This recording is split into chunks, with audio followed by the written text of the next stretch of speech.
buonasera a tutti, grazie agli amici del CIDAC e grazie a tutti voi. Ma guardate, vuoi che partiamo con il video, poi vi raccontiamo un po' di storie.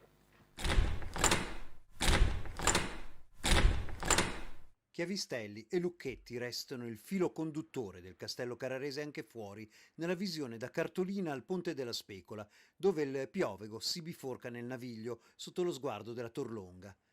Anche ringhiere e sbarre sono una presenza costante del grande castello padovano. Le si ritrovano fuori ma soprattutto dentro la struttura, carcere dal 1807. Il dominio veneziano, poi austriaco, rappresentò la trasformazione della grande opera difensiva, se vogliamo la fine stessa del castello voluto a fine Trecento da Francesco da Carrara. Per i signori di Padova era il perno del sistema difensivo, poi più nessuna importanza strategica quando furono costruite le nuove mura. Il castello, dopo lo spostamento del carcere, è rimasto a languire. Certe parti sono cadute in rovina, ma con il XXI secolo i lavori per recuperarlo hanno finalmente preso la strada giusta, soldi dello Stato, del Comune, della Fondazione Cariparo. In realtà il castello carrarese è un perfetto esempio di Archaeology of Standing Buildings, ossia un edificio può essere visto stratificato esattamente come uno scavo archeologico, prima le testimonianze romane, poi medievali, poi gli affreschi trecenteschi, ultimi testimoni di un ciclo importante, liberati dagli intonaci che le ricoprivano, e poi le celle della casa di pena. Anche la Madonnina, d'altronde, qui è in cella.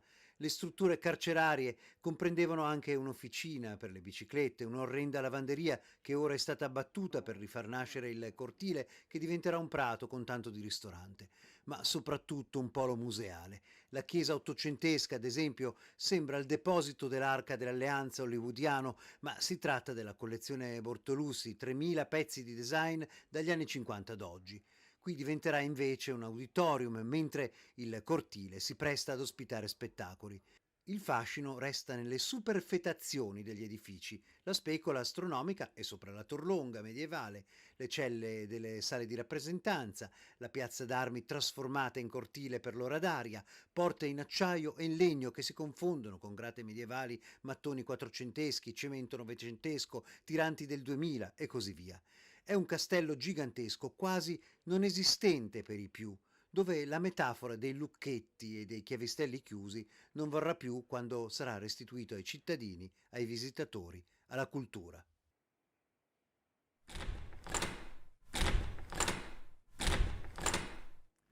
Bene, penso che abbiate capito l'oggetto. Sostanzialmente il castello ha attraversato nella diacronia lunga la storia della città di Padova. Era castro romano, struttura fortificata nell'Alto Medioevo. Tra il 1474 e il 1478 la signoria carrarese Francesco il Vecchio, per motivi di difesa militare nei confronti del vicino molto ingombrante che è Venezia, decide di consolidare il sistema difensivo delle mura duecentesche. La torlonga che voi avete visto preesisteva, è una struttura ezzeliniana, quindi siamo tra il 1236 e il 1256. Il castello, nell'iconografia trecentesca, è elemento connotativo dell'identità urbana. C'è un bellissimo affresco di Giusto de Menabuoi, recentemente riconosciuto patrimonio UNESCO dell'umanità, assieme ai cicli pittorici del XIV secolo, quindi da Giotto ad Altichiero, che lo rappresenta come uno degli elementi identificativi della città di Padova. Eccolo qua. Questo è la Visio, Sant'Antonio compare in sogno a Luca Belludi. Voi potete notare quelle due torri a scacchi bianchi e rossi che sono al tempo stesso i colori del libero comune di Padova, ma anche i colori della signoria carrarese, vi fanno comprendere come il castello nell'iconografia trecentesca era, assieme al Palazzo delle Ragioni che si vede sullo sfondo e alla Basilica del Santo, uno dei tre elementi, potere religioso, potere civile e sovranità militare, era elemento connotativo della città. Come vi dicevo, il castello viene costruito in funzione militare anti-veneziana. La signoria carrarese nasce sotto l'ombrello di Venezia, poi si autonomizza, inizia una sua politica espansiva e entra in rotta di collisione con Venezia. Il castello è uno strumento nato con questa funzione militare. Solo che poi nel 1405, dopo che la signoria carrarese negli 80 anni del suo governo della città l'ha costruita a sua immagine e somiglianza, la storiografia medievalista, penso a Tabacco, non esita a dire che la signoria carrarese, attraversiamo l'intero XIV secolo, ha addirittura inventato le politiche della cultura. Ecco, la città viene costruita a immagine e somiglianza, il castello è uno degli elementi fondativi e costitutivi di questa reinvenzione carrarese della città. E quello che è incredibile è che dopo questo momento di fasto, sostanzialmente cosa accade? Nel 1405 Padova viene sconfitta militarmente, la signoria viene strangolata nelle carceri veneziane e inizia un vero e proprio processo di damnatio memorie. Il castello viene defunzionalizzato e viene trasformato appunto in granaio, in deposito militare, perde anche la sua funzione militare strategica perché ovviamente cambia la strategia bellica con la polvere da sparo, ma quello che è drammatico è che all'inizio dell'Ottocento, dapprima Napoleone e poi gli austriaci lo trasformano in carcere. Viene recintato da grandissime mura, tenete conto che siamo nel centro storico della città, e scompare per 2 secoli alla vista dei padovani. La funzione carceraria viene dismessa relativamente in tempi recenti, nel 1992, e pochi anni dopo, all'inizio degli anni 2000, il castello venne, ahimè, inserito all'interno di un processo di cartolarizzazione, la Diche Edifica, che ne prevedeva la permuta, lo dico agli amici di Lecce, per costruire un carcere in Puglia. Ci fu una grande battaglia parlamentare che impedì questo. Il castello adesso, a giorni, verrà conferito dopo 20 anni di battaglia civile, di grande partecipazione, verrà restituito dal Ministero della Cultura a titolo gratuito, grazie alle norme sul federalismo demaniale, alla città. Quelle che vedete sono le mura cinquecentesche che l'hanno sostituito. Ecco, il castello quindi ritorna finalmente, dopo secoli, a essere rivisto dai padovani. Pensatevi che i padovani l'avevano dimenticato, parlavano di una piazza castello antistante e delle carceri, quindi è una vera e propria, non è una politica di reinvenzione del passato, è una politica di disvelamento del passato. Il castello è già da molti anni, da una quindicina d'anni, il luogo dove viene esercitata nel periodo estivo una bellissima e intensa attività di programmazione culturale, voi ne vedete un po' la conformazione, e il progetto cosa prevede? Il progetto prevede la sua trasformazione in grande spazio per il design e l'arte contemporanea. Nel video che avete visto poc'anzi, avete visto come all'interno di una grande chiesa situata all'interno del complesso carcerario è già stipata una quantità enorme, sono diverse migliaia di oggetti di design, è una donazione, il Comune ha ricevuto una delle più grandi raccolte europee di design. Tutti gli altri spazi, stiamo parlando di circa 10.000 metri quadrati, noi ovviamente siamo ancora a metà del guado, in questo momento come amministrazione abbiamo a disposizione una quindicina di milioni che ci serviranno a fare un ulteriore salto di qualità rispetto al progetto complessivo che prevede la trasformazione di questo spazio identitario, ma ahimè lacerato, dimenticato, in grande spazio appunto per il design e l'arte contemporanea. Queste foto vi fanno capire cosa era accaduto mentre pochi anni dopo la dismissione della funzione carceraria la struttura prese fuoco, in realtà era ancora collegata al Ministero di Giustizia, di Grazia e Giustizia, prese fuoco e la struttura rischiava il collasso definitivo. Ecco, le immagini che state vedendo vi fanno capire come progressivamente, di anno in anno, di amministrazione in amministrazione, siamo riusciti, è diventato ormai un oggetto trasversale alle linee di frattura politiche. Diciamo, ogni amministrazione l'ha ritenuto l'oggetto identitario su cui investire in modo strategico. Qui in questa piazza vengono fatti i concerti, sono circa 20-30 mila persone all'anno che lo frequentano, ma tutto il complesso, voi vedete che sulla destra la conformazione spaziale architettonica, è evidente che lì addirittura durante la Prima Guerra Mondiale una bomba austriaca lo colpì, quindi le strutture che voi vedete sono una una rifaccitura in cemento, però vincolata dalla sovrintendenza perché è un esempio significativo di cemento di inizio secolo. La Torlonga, è quella grande struttura che vedete alle spalle, era appunto legata invece a Ezzelino. Vi dico solo un'ultima cosa prima di chiudere e ringraziare il dottor Lobosco. Pensatevi che nel 300, voi sapete che Padova il 24 luglio ha ottenuto il riconoscimento di patrimonio UNESCO dell'umanità. Questo percorso è iniziato dentro il castello, quando una ventina di anni fa si comprese come classe politica che sostanzialmente il 300 padovano aveva subito un processo di damnatio memoriae. Pensatevi che il simbolo del carro, che poco fa avete visto ricomparire in alcune slide e che trovate anche nella tempesta di Giorgione, era simbolo di tradimento. Chi evocava il carro veniva ucciso, veniva decollato tra le colonne di San Marco. Si è trattato di un'operazione immane. Vi dico solo che ancora nelle cronache del 300 il castello, ed è molto bello, veniva connotato come ovra maravigliosa che ciascun forestiero desiderava di vedere per singolare cosa. Noi questo elemento l'abbiamo utilizzato come elemento di narrazione per la Urbs Picta. Ecco, vedete il simbolo del carro, incredibilmente noi pensavamo che non ci fossero più cicli affrescati, abbiamo scoperto moltissime sale incredibilmente affrescate, abbiamo motivo di ritenere dalla scuola di Giusto de Menabuoi che abitava lì vicino ed era anche pittore di corte carrarese, quindi un po' alla volta stiamo riscoprendo elementi proprio profondamente ancorati all'identità della città che erano scomparsi.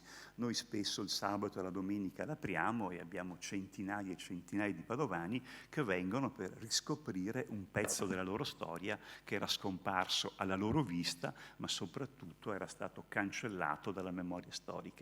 È un'operazione complessa, molto complessa anche da un punto di vista tecnico e operativo, molto complessa da un punto di vista finanziario, diciamo un intervento di circa 60 milioni, ovviamente ce ne servono ancora molti, però quello che ci dà forza è che su questo percorso partecipativo, immaginiamo ovviamente sono moltissime le associazioni che stanno collaborando con noi, ci saranno residenze artistiche, abbiamo già iniziato a lavorare con molti artisti, diciamo che è un processo vero e proprio di ricucitura di una ferita identitaria, quindi è un'operazione che riteniamo importante per la città tutta, ma anche per il paese, perché, come vi dicevo, da qui è partita la consapevolezza che il 300 padovano non era solo Giotto, ma un insieme di luoghi affrescati da Altichiero, da Jacopo Avanzi, da Giusto de Menabuoi, quindi il castello non è inserito al momento tra gli 8 siti che compongono la Urbs Picta. Non appena porteremo a termine i lavori e lo apriremo al pubblico, chiederemo la sua inclusione all'interno della Urbs Picta, Padova, capitale mondiale dei cicli affrescati del XIV secolo. Grazie. Dopo l'esposizione dell'assessore mi farà un breve cenno al finanziamento dell'intervento. Così. Ecco, allora, intanto parliamo delle dimensioni. Vedete, l'area è molto vasta, c'è una parte che è occupata attualmente dall'Università di Padova. Come avete visto prima, l'assessore aveva accennato, c'è una parte che è il vecchio osservatorio astronomico di Padova, settecentesco, molto importante per la storia della città, ma anche diciamo, per la storia dell'astronomia. Qui i grandi scienziati hanno fatto diciamo, i loro esperimenti ed è attualmente utilizzato appunto dall'università anche come osservatorio astronomico. La parte che vedete in giallo invece è l'area del castello di proprietà che diventerà a breve di proprietà comunale. Parliamo di circa 12.000 metri quadrati di superficie e 16.000 metri quadrati di spazi espositivi. L'intervento è stato molto complesso perché abbiamo trovato varie problematiche. Vedete, queste sono un po' le destinazioni d'uso di cui vi accennerò. E abbiamo avuto grossi problemi perché nell'area era presente una fabbrica di biciclette durante il periodo di utilizzo come carcere. Quindi i carcerati lavoravano all'interno del carcere e si utilizzavano delle sostanze che poi sono rivelate inquinanti, per cui abbiamo fatto grosse operazioni di bonifica, che sono tra l'altro ancora in corso, ed interventi di consolidamento. Questo periodo di tempo che dal 1989 fino ai primi anni 2000, quindi di abbandono, ha un po' acuito i problemi, oltre all'inquinamento, crolli strutturali, infiltrazioni e altri interventi, e altri eventi che hanno comportato grossi interventi sia da parte nostra sia da parte del Ministero dei Beni Culturali. Diciamo, l'ultimo passaggio di cui parlava l'assessore è il passaggio di proprietà. Dal Ministero, diciamo, che ce l'ha in gestione, passerà al demanio e subito dopo passerà al Comune di Padova, che diventerà proprietario a breve, quindi parliamo entro l'estate diventa proprietario. Quindi abbiamo già un progettato di fatto, abbiamo un progetto di fattibilità che riguarda tutte le funzioni, brevemente ve l'accenno, diciamo, avendo questa disponibilità e spazi espositivi. Pensate che Padova ha già diverse sedi museali, mancava in realtà una parte, diciamo una sede museale per il design, per cui Padova ha una grande tradizione, e per le arti contemporanee. Allora questa è stata l'occasione per pensare a delle funzioni che accogliessero appunto queste esigenze, e un'ala, soprattutto l'ala est e parte dell'ala nord, che conservano gli affreschi appunto del Trecento, saranno destinati a Museo del Trecento. Come diceva l'assessore, qui abbiamo un ciclo pittorico importante, tenete conto che tutto il castello era affrescato e anche all'esterno era decorato. Avete visto quell'immagine di Giusto di Mirabuoi con le due torri, con diciamo, quella decorazione a scacchi che è tipica appunto di Padova, e mentre all'interno importanti lacerti di affresco che man mano compaiono, cioè sotto gli intonaci, sotto le pitture, man mano che procediamo a quei lavori scopriamo nuove parti decorate, intere pareti decorate, e questo sarà un grosso lavoro di recupero che è importante per la città, anche perché entrerà all'interno dell'Urbis Picta, quindi all'interno del patrimonio UNESCO. Qui abbiamo differenziato un po' le funzioni, le varie funzioni che si trovano normalmente nei musei, quindi bookshop, caffetteria, ristorante, museo parte per esposizione temporanea, una parte per esposizioni di arte moderna e museo del Trecento. Faccio vedere velocemente. Beh, non si vede tutto perché forse è una parte tagliata. Comunque i finanziamenti. Cosa abbiamo attualmente in corso? Il restauro dell'ala sud, che è quella colorata in verde, con un importo di circa 5 milioni e 4, l'ala est che è in fase di progettazione è 5 milioni e 100, e l'ala nord 5 milioni e 3, nonché altri 2 milioni che riguardano la chiesa e l'oratorio di Santo Stefano, che è la parte in viola a sud, più il corpo che era un deposito, il corpetto che è adiacente. Diciamo, il Comune in tutto ciò è riuscito a intercettare i grossi investimenti. Da una parte abbiamo la Fondazione Cassa di Risparmio, che a Padova finanzia buona parte degli interventi di restauro, che ha finanziato più della metà dell'intervento, e siamo riusciti ad entrare e a partecipare al bando per la rigenerazione urbana, l'ultimo bando di cui insomma, avete anche voi notizie. Diciamo, siamo riusciti a inserire all'interno di quel bando di rigenerazione urbana, per cui l'ultimo intervento di 5 milioni e 3 è interamente finanziato attraverso i bandi, che sono tra l'altro fondi del PNRR, per la rigenerazione urbana. L'ultima parte invece è stata, diciamo, con il progetto di fattibilità è stato esaminato dalla Fondazione Cassa di Risparmio, gli ultimi 2 milioni, anche quelli sono finanziati. Quindi è stato un grosso sforzo sia da un punto di vista progettuale, sia da un punto di vista diciamo, degli investimenti. Forse mi sono dilungato un po' troppo. Grazie, grazie direttore. Grazie a tutti. Grazie.